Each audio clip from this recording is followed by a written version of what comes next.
very quotable movie.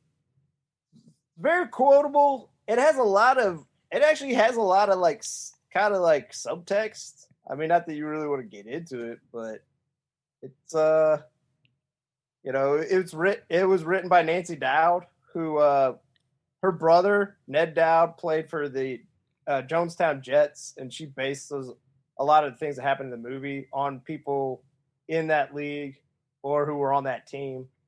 So I guess I'll just keep this brief.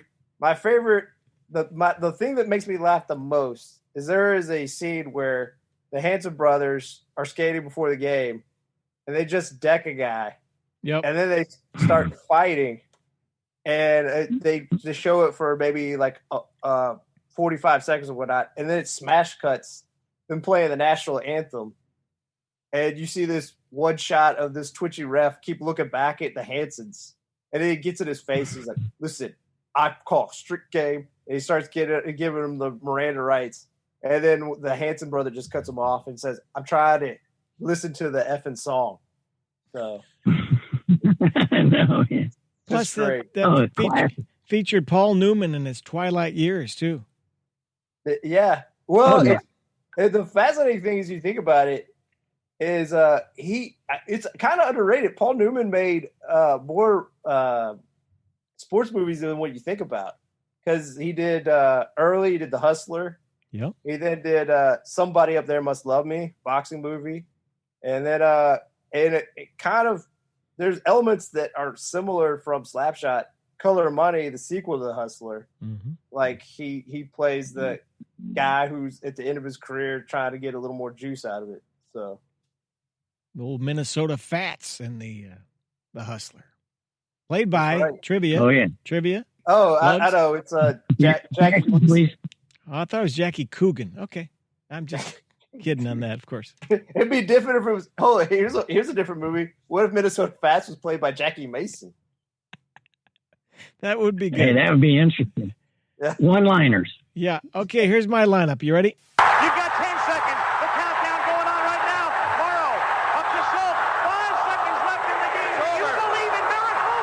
Yes! Unbelievable. Well, it's got to be Kurt Russell in Miracle with Coach Herb Brooks. That's my number one choice. Number 2, The Natural with Robert Redford. Come on, man. That's a great baseball movie. And then number 3, how'd you guys leave out Hoosiers with Gene Hackman? Oh, I like it. I was just picking my absolute favorite. Oh, your favorite. I love Hoosiers. I enjoy Rudy. Obviously any of the Rocky movies, Creed is obviously very well. I'll say this to you all. Bizarrely enough, and maybe it's not bizarrely, boxing is easily the sport that has the most amount of great movies, right? Yeah.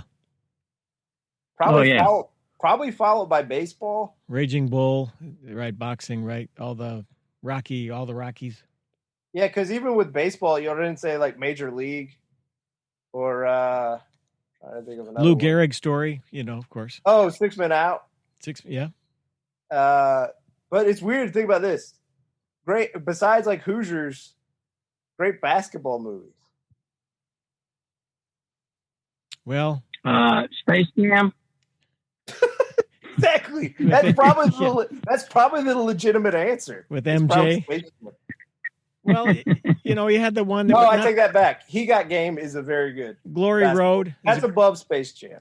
Glory Road's a good movie, but it's more politics than White basketball. Men Can't Jump. Yep. Yeah. White Men Can't Jump. Okay, yes, that's above Space Jam. The Space Jam below. Here's one below Space Jam, even though it has great people involved in it. Blue Chips. Not a good movie. There you go. That's all right, but it's not so you're catching up to baseball.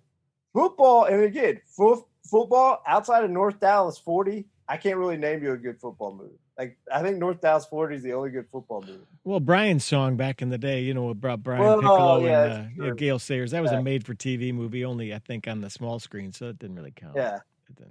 That was a weeper. That was. That was back in the ABC, Mystery Movie of the Week or something. Just real quick, this will be the last one. Do you know what that's like psychotic? Or my favorite, just because clearly this is a movie by a person who never really watched football, is Any Given Sunday. Yeah. You watch the sequences from the football games, you're like, this doesn't make any sense. This feels like if an alien came down and is like, this is how I see your game. I was going to say that's Oliver Stone. He just likes I like that shot. Boom. I mean, sequencing doesn't mean anything. Yeah. When we get off the horn here this week and you do your research for next week, look up one called Fortune Cookie with Jack Lemmon from the 50s. He's a sideline guy who gets hit by a player and sues the team. Actually, you're right. Great movie, Billy Wilder, but it's Billy Wilder. That's why it's great. Yeah. So, but it's a classic. And, well, if you're going to go there, Heaven Can Wait's not a bad. It's more of a schmaltz. Warren Beatty, though, Matinee Idol. Lugs, that's a good movie, Lugs. Yeah. Well, I think there are really some entertaining sports movies, and even the bad ones usually are so bad that they're somewhat entertaining no matter what. Wild ass predictions. All right, I'll go. My wild ass prediction is that Kelly will be gone from UCLA. I don't know if you saw it or not, but 30 of his players publicly signed a statement saying that they didn't think he would have their best interest at heart as far as safety from COVID. When that many of your players do that, you're gone as a coach. You've totally lost them. So I say Chip Kelly's gone at UCLA. Just depending, the only thing that could save him is if the buyout number is astronomical. that's actually a really good one. Yeah. And he'll be replaced by Jones. Okay. T-Dog, your wild ass prediction. Kind of spin it off your energy. I'm going to, and also keeping in line with Lugs, I think by the week 4, Bill O'Brien will be fired by the GM of the team. Essentially, de facto, Bill O'Brien, he will fire himself. And then week 5, there'll be a coach who comes out on the field. He'll have a mask on. It'll just be known as B.O.B.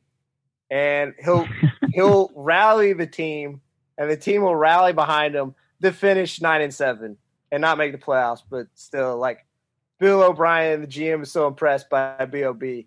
He was willing to keep the interim coach on, and at that last game of the season, B.O.B. pulls his mask off and reveals it's Bill O'Brien. So we find out that as much as people thought all the power was concentrated in Bill O'Brien being the coach and the GM, what we didn't know is there must have been a tear in the reality, because the B.O.B. or the Bill O'Brien, the B.O.B. Bob GM is actually from another dimension who went into scouting instead of coaching, and he inherited, and so there's actually 2 of them. That's going to be the crazy wild ass prediction. Okay, so Bill O'Brien's going to surprise himself by resigning. He's going to fire him, and we were thinking, oh well, he fired himself. But the B.O.B., which is Bill O'Brien, that's he's not that clever. The only problem with your theory is week 4 is going to be about January 4th, with the that's true. delay in the. It's going to be an 8-game season. Let's just pencil that prediction in. We don't have to put ink down. Okay, my wild ass prediction is baseball again. End of story. They're gone. They can't decide on anything. I know they're destroying that sport completely. It's a goner. It's a goner. That's it for me in the hinterlands out here. I'm going to the Field of Dreams in Geyserville, Iowa, here just to take a moment. So we're so glad you took time to call in from your busy schedule. Sports and Other Stuff is sponsored in part by Big Top TV, the big screen store, provider of our big 90-inch flat screens on our set. Stop in and ask for Fish, and he'll show you how to look good with makeup tips for 4K. 4K, 5K, whatever it takes. We are the Sport Weasels, first in sound, first in 4K, and first in other stuff. So long until next time, if you can bear with us.